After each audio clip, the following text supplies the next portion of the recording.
హైదరాబాద్లోని ఓ ఫార్మా కంపెనీలో దారుణం జరిగింది. ఓ ఉద్యోగి ఆత్మహత్యకు జోనల్ మేనేజర్ కారణమయ్యాడు. చేస్తే మా కంపెనీలోనే ఉద్యోగం చేయాలి, లేకుంటే ఉద్యోగం ఎలా చేస్తావో చూస్తాం అంటూ వేధింపులు. అసలు ఎందుకింత దారుణం? కంపెనీకి రాజీనామా చేసే హక్కు ఉద్యోగికి లేదా? ఉద్యోగి జీవితంపై యాజమాన్యానికి హక్కెక్కడిది? ఇంతకీ ఏం జరిగింది? అసలు నిజాలేంటి? ఈ ఘటనపై పూర్తి వివరాలు ఇప్పుడు మీకోసం.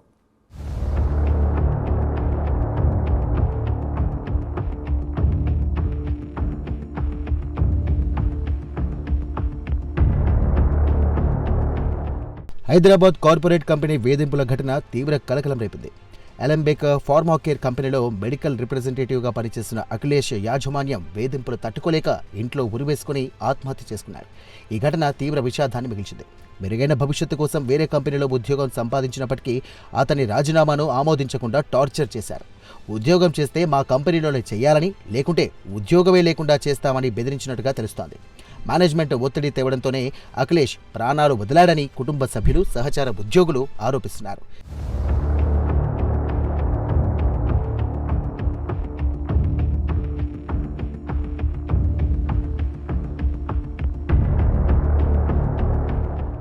దిల్సుఖ్ నగర్ బ్రాంచ్లో మెడికల్ రిప్రజెంటేటివ్గా పనిచేస్తున్న అఖిలేష్పై కంపెనీ యాజమాన్యం తీవ్ర ఒత్తిడి తెచ్చిందని తెలుస్తోంది.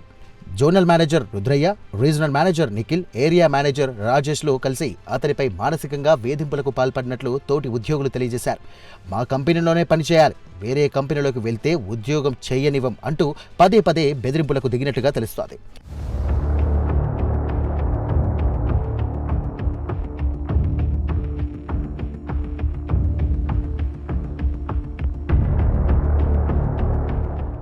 అఖిలేష్ తన భవిష్యత్తు దృష్ట్యా అధిక జీతం కోసం వేరే ఫార్మా కంపెనీలో ఉద్యోగాన్ని సంపాదించాడు. కానీ అతను సమర్పించిన రాజీనామాను అలెంబెక్ కంపెనీ మేనేజర్ ఆమోదించలేదని తెలుస్తోంది. పైగా వేధింపులకు గురి చేసినట్టుగా కుటుంబ సభ్యులు చెబుతున్నారు.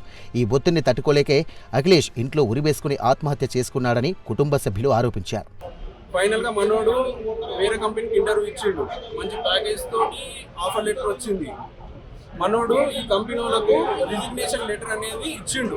కాకపోతే ఈ కంపెనీ వాళ్ళు రిజిగ్నేషన్ లెటర్ని యాక్సెప్ట్ చేయలేదు. యాక్సెప్ట్ చేయకుండా మనోడిని నువ్వు ఈ కంపెనీలో ఉంటేనే మనమందరం ఒకే తాటిలో మనందరం ఉద్యోగాలు ఉంటాయి, అది ఇది అని చెప్పి మనోడిని ఉండేటట్టు చేసిర్రు.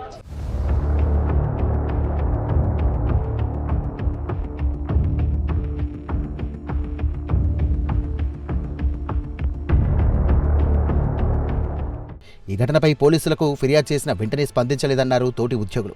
కంపెనీ మేనేజర్లపై కేసు నమోదు చేయాలని డిమాండ్ చేసినప్పటికీ పోలీసులు పట్టించుకోలేదని ఆగ్రహం వ్యక్తం చేస్తున్నారు. దీంతో అఖిలేష్ మృతదేహాన్ని తీసుకుని ఎల్బీనగర్ పోలీస్ స్టేషన్ ముందు బంధువులు, సహచర ఉద్యోగులు భారీగా ధర్నా నిర్వహించారు.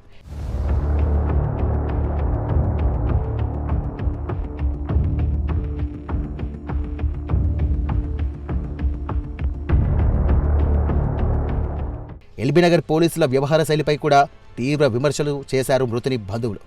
ఫిర్యాదు చేయడానికి వచ్చినప్పుడు ఏఎస్ఐ నోటికొచ్చినట్టుగా బూతులు తిట్టారని బాధితులు ఆరోపించారు. ఈ విషయం గురించి ప్రశ్నించగా పోలీసులు సరైన సమాధానం చెప్పలేదని ఆగ్రహం వ్యక్తం చేశారు. పోలీసుల వైఖరిని నిరసిస్తూ అఖిలేష్ బంధువులు, తోటి ఉద్యోగులు పోలీస్ స్టేషన్ ఎదుట నిరసన చేపట్టారు.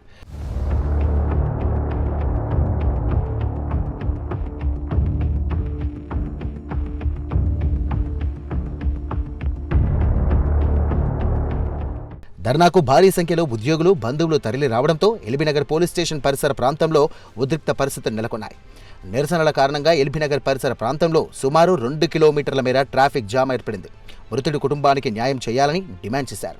ఇక బాధ్యులైన zonal manager Rudrayya, regional manager Nikhil, area manager రాజేష్లపై కఠిన చర్యలు తీసుకోవాలన్నారు కుటుంబ సభ్యులు.